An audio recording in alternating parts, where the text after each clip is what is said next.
My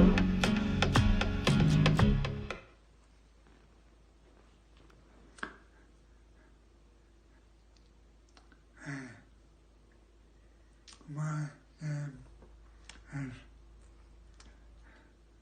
Kelly Salinas. I'm 63 years old,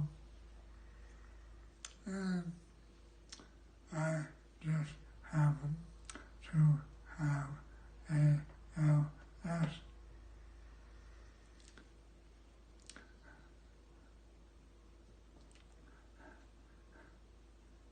Today's video is I'm gonna be the patient, and my beautiful wife will be showing you how I am fed through a tube, how easy it can be, and hopefully this smell any fears you might have of getting one. This morning, we wanted to show you a little bit about the gastric tube and how we use it for feedings and medication, as well as cleaning the site, so it isn't quite as scary for those of you that haven't had one before. So we're going to do this first thing in the morning. Oftentimes we do the cleaning after Kelly's had his shower, but for demonstration purposes this morning, we're going to do it before he gets up this morning. So Kelly, say good morning, or at least wave good morning. Okay, all right. So let's go ahead and get started. All right.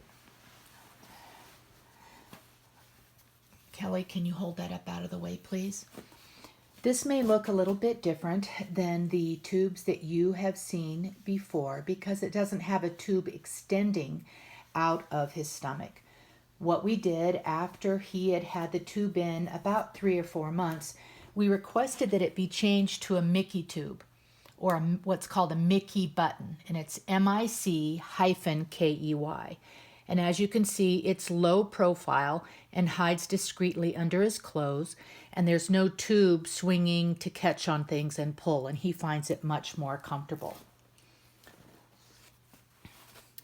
So this is how we go about cleaning it. I simply take a capful of hydrogen peroxide, which is available at your grocery store or pharmacy, and a Q-tip, just like this. And I take the hydrogen peroxide and dip a Q-tip in it and simply go underneath like this and clean. Always be careful not to re-dip your, see, it looked clean and there was a little bit of cellular debris on there, a little bit of dried gastric juices, so never re-dip the Q-tip. And we just go around, and it's okay to move it. Once it's healed, it's not tender at all, and just get in there and clean. And of course the Mickey tube turns around, tips up, and it's just nice and clean, just like that. Okay, and then we don't put this back in the bottle, we just discard it. The other thing that we have invested in are these amazing little cloth, I don't know what we want to call them, covers or cushions. And what they do is they absorb any drainage from the gastric site so it doesn't get on his clothes. And more importantly, it doesn't sit on his skin, which can cause problems with his skin, make sore, eroded areas. And I got these on Amazon, and they simply go underneath like this, and then, whoops, and then snap in place, just like that. And that's how easy cleaning it is. The next thing we want to show you this morning is how to initiate a feeding.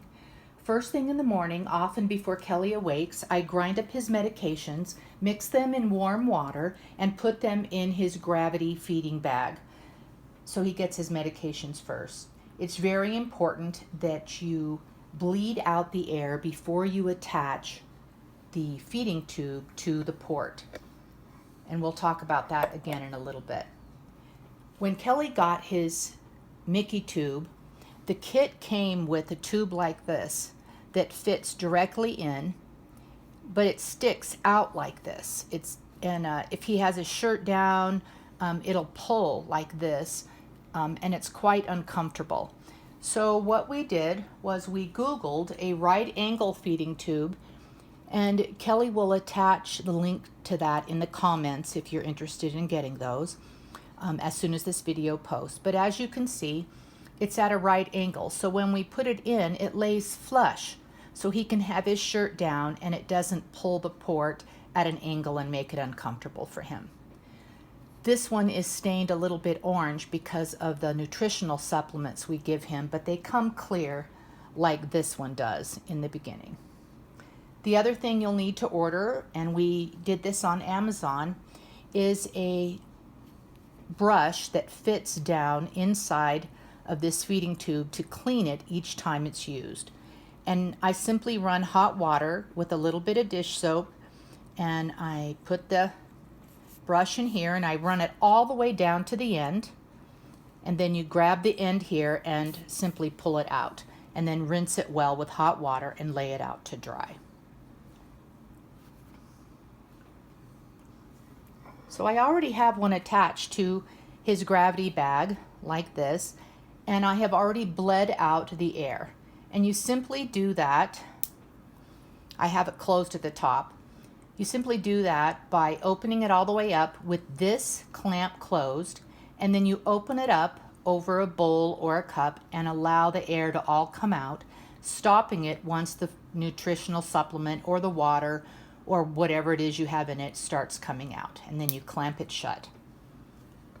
To attach it, you simply pull the plug like this. There is a little black slash mark that matches up with a little black slash mark here, and you line those up.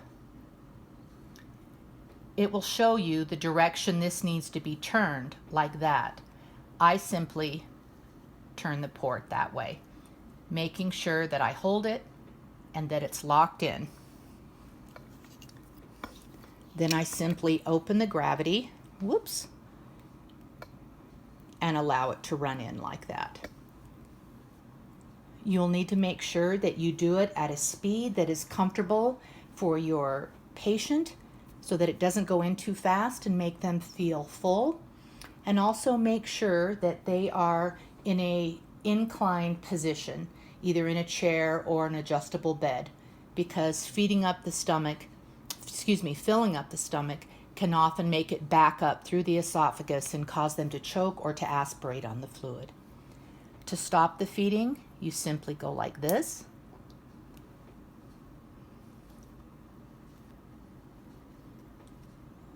Pull it out and plug it. It's that easy.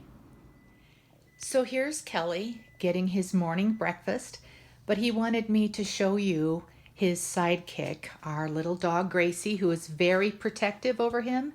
And during the whole time we were doing a video, she insisted on being right here next to him, watching what I was doing. Isn't that right, Gracie? Yeah, she doesn't leave his side.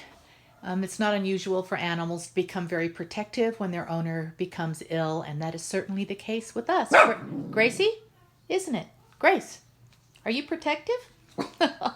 Alrighty. Everyone have a great day, and thank you for watching.